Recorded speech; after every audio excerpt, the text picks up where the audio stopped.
Nung mga nakaraan anime fair din is may na-collect na akong Sword Art Online eh. Bali pandagdag ko to. Ayan.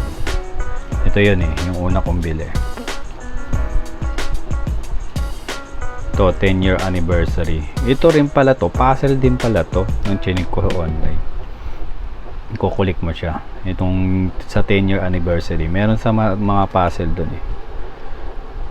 3 cards naman yon. Bali, total of 3. Tapos yung collect, ano siya, continuous design. Kaya maganda i-collect itong 10-year. Yun nga lang, medyo mahirap. Medyo nahirapan na rin ang maghanap. Yan itong mga regular cards lang na kahit yung mga ganito is medyo mahirap na rin hanapin eh. Yan o, say Sasuna, Lipa, pandagdag collection made. Sa likod nito mga ganyan na. Ayan.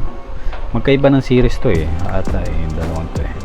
Pero itong dalawa is 10-year collection. Sword Art Online. Wafer card. Para sa mga hindi nakakaalam ng wafer card. Wafer card is parang ito yung biscuit na nire-release sa Japan.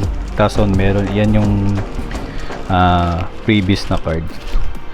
So yan, collectible siya kung tutusin.